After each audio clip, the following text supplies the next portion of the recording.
What's up, Taiwan? I'm Tiffany Wong with news from here in Taiwan and around the world. Taiwan may be back in the spotlight among world leaders as U.S. President Donald Trump wraps up phone calls with the leaders of China and Japan. Alan Liu reports. A month after U.S. President Donald Trump met with Chinese President Xi Jinping in South Korea, the two leaders spoke again on the phone. China's foreign ministry says the two discussed Taiwan, adding that the U.S. understands the importance of the Taiwan issue to China. But in a social media post from Trump, the U.S. president said the call covered topics like Ukraine and Russia, fentanyl, soybeans, and other farm goods, making no mention of Taiwan. It's a stark contrast from their meeting last month on the sidelines of the APEC summit, where both sides said Taiwan didn't come up in their talks. Taiwan says it has been closely following talks between the U.S. and China. Officials say Beijing is trying to intimidate Taiwan. 中方在新闻声明中再度蓄意片面扭曲我国主权地位与相关事实，最主要的目的就是企图胁迫台湾。中华民国台湾是一个完完全全的主权独立的国家，2300万的国人没有回归的这个选项。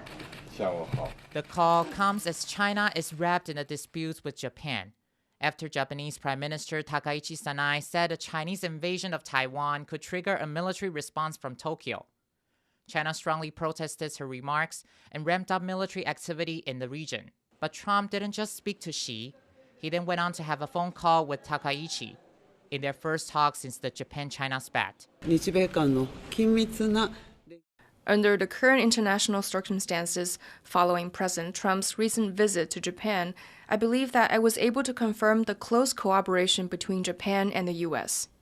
But with no details released from the U.S.-Japan call, and Takaichi offering no comments on whether the Taiwan Strait came up, questions are now being raised about how Trump is handling the Taiwan issue. 随着时间发展，川普越来越意识到台湾议题是一个非常难处理的问题，所以我觉得川普现在好像感觉上就是尽量淡化有关台湾的议题。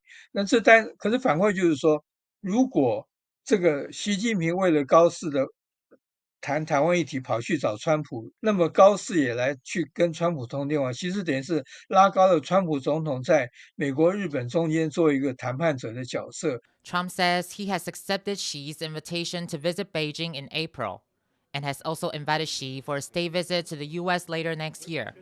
With both Japan and China shining a positive light on their relations with Washington, Taiwan is also watching to see how ties between the three countries will evolve. Peng and Alan Liu for TaiwanPlus.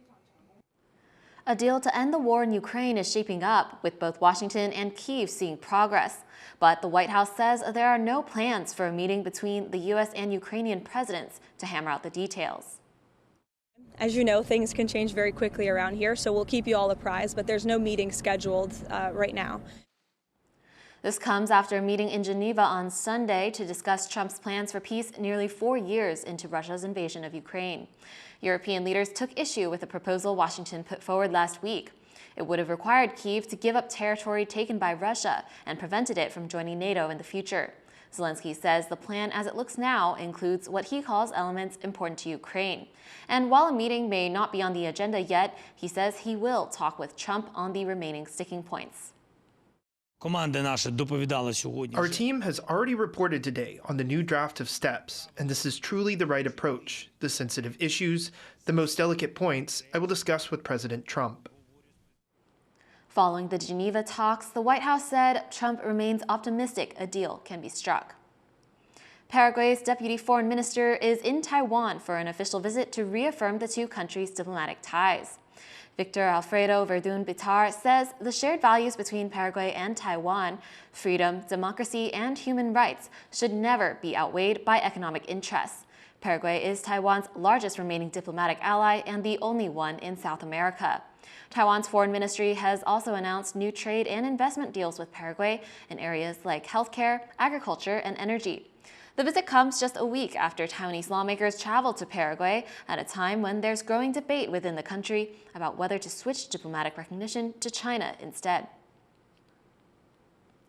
Taiwan has made increasing investment in the U.S. a priority.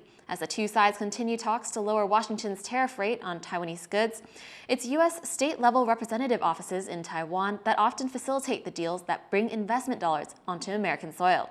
Leslie Liao has more. At a time when the U.S. is evaluating its trade relationship with Taiwan, Taipei touts its contributions to the American market. 台湾对美国的投资占呢我们台湾整体对外投资的40%，所以美国已经成为台湾最大的投资对象。 Ling's comments come after U.S. President Donald Trump's administration has slapped a general 20% reciprocal tariff on most Taiwanese goods entering the American market. That 20% goes on top of any existing duties. Taiwan is trying to negotiate down the 20% tariff, but any downward adjustment is expected to come at a price. Last week, a report in the Financial Times said Taiwan could commit up to $400 billion in investments to secure a lower tariff rate. While an agreement has yet to be finalized, Taipei does seem to be teeing up further U.S.-Taiwan investment, regardless of what comes of tariff negotiations. 台湾投资美国队，美国投资台湾队，也就是赖总统讲的这个台湾美国的经贸的发展的路径图，我们具体的在实践当中。 Ling's remarks come at an appreciation gala for the American State Offices Association, or ASOA.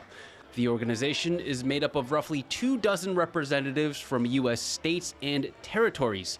If Taiwan commits more investment in the U.S., each office will also be looking to attract Taiwan investment to their region, vying for a piece of the pie. This is the job of each representative office. A lot of Taiwanese companies don't know what it's like to go abroad, right? Their biggest issue is not that they don't want to go to the U.S., it's that they don't have the knowledge to go to the U.S. So our office works on promoting this. But each rep not only has to guide investors to Taiwan, they also think about which aspect of Taiwanese industry is most suited for their part of the U.S. So New Jersey has a different value proposition. We're really good at the life sciences. Top 10 of the top 8 life sciences company, they're based in New Jersey. So recently we see an acquisition from Taiwan. They spent 200 million Taiwanese dollars to acquire a company in New Jersey in the biotech sector. For Taiwanese businesses, understanding which state is best suited for their operations is valuable for expansion to the U.S. For Jeff Hu, the CEO of a cybersecurity firm, ASOA played a crucial role in where to land his business in the U.S. And so it actually brings us a lot of opportunity to meet people from other states to give us the first-hand information, like which state to choose, where should we go, where are the partners. While Taiwan and the U.S. continue to hash out a trade and investment deal, it is these people-to-people connections led by state representatives and organizations like ASOA which will help to fill in the actual details of these partnerships. John Su and Leslie Liao for TaiwanPlus. South Korea's trade minister says his country could work with Taiwan to lower U.S. President Donald Trump's proposed chip tariffs. The comments come after Washington and Seoul announced a trade deal earlier this month. Under that deal, the U.S. said South Korean chips would face tariff terms no less favorable than those applied to any other major chip-producing nation. Currently, Taiwan is the world's largest chip producer, while South Korea is in second place. South Korean officials did not say whether they have held any talks with Taiwan on the matter. New research shows Taiwan's economy is heating up on the back of AI and high-tech exports, even as older export industries fall behind. 资讯产品占了45%，电子零组件占了35%，这两个加起来就80%。所以其他的钢铁产品、石化产品现在占比都压缩到5%以下。那我们知道，虽然他们的占比比较低，但里面就业的人口很多，就跟农业一样。 In a recent report, the Taiwan Institute for Economic Research upped their estimate of Taiwan's 2025 GDP growth to nearly 6%. That's almost double their earlier estimate in February. The group said the China-U.S. trade truce was easing global economic pressure. It added that business sentiment was strongest in electronics, banking, and retail, and weakest in chemicals, steel, and metals. The UN has designated November 25th as the International Day for the Elimination of Violence Against Women. One of the catalysts for more protections for women in Taiwan was the still unsolved murder of the Democratic Progressive Party's Women's Affairs Department Director, Peng Wan-ru, in 1996. Earlier, I spoke with Wan-ru, director of the DPP's Department of Gender Equality, about the impact of Peng's death. A warning to viewers that this report contains some graphic descriptions of Peng's death. So Peng Wan-ru was a pretty prominent activist in the women's rights movement at the time of her death, and her murder also sparked more interest in this movement and concerns about violence against women. Could you tell us more about the reaction to her murder at the time within the DPP and also with the public? Okay.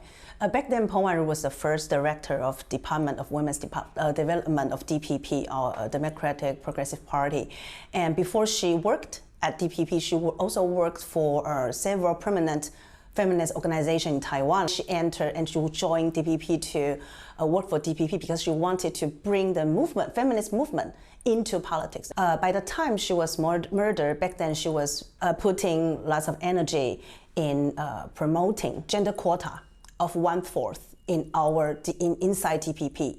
And before until the day she was murdered, she still tried to convince all our representatives and also all the political actors inside our party. She left the hotel very late, like maybe 10 o'clock in the morning, 10 in the evening, or more, even later. So, and she entered this taxi, and then she was murdered that night. And the next day, December 1st, 1996, that was the National Congress of DPP. And that was supposed to be the day that all our party representatives to vote for this proposal. But they waited on site for Peng Wan-ru until maybe like 10 o'clock. But she was not there, and they have been searching for, I think, 2 days, and at the end her body was found in suburb area of Kaohsiung County back then.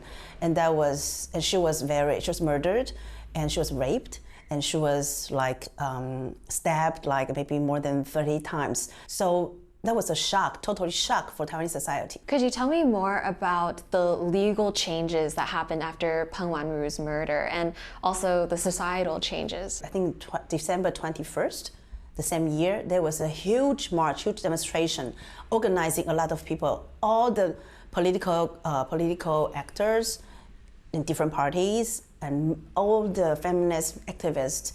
And that was a huge demonstration in Taipei. So afterwards, Taiwanese parliament, we passed several very milestone bills for women's protection, like code, I think how we call that? Code for prevention for domestic violence, and also the code for prevention of sexual assaults. Peng Wan-ru was murdered 29 years ago. Of course, we had some improvement in social awareness of victims of domestic violence and also victims of sexual assault. You can see the Me Too movement back in 2023 in Taiwan. After Peng Wan-ru's death, I think people got to understand that sexual assault was really, really an issue in Taiwan. And our government started to put some resources and pass some legislation to implement this system to protect our victims. The policemen, our prosecutor, and social workers, the people, the professional who receive victims on the front line, they have more training to deal with the trauma of the victims and also in the way they communicate with the victims. I think it's something very important. Now our system is much friendly compared to the one we had in 30 years ago. So but we still have a lot of improvement to do, but still we need to give the government credit for that. That was Wan-ru, director of the DPP's Department of Gender Equality. Thank you for watching What's Up Taiwan. You can visit the TaiwanPlus website or follow our social media for more stories from Taiwan and around the world. Finally, take a look at the Christmas demon Krampus scaring crowds in Slovenia ahead of the holiday. I'm Tiffany Wong. Take care and see you next time.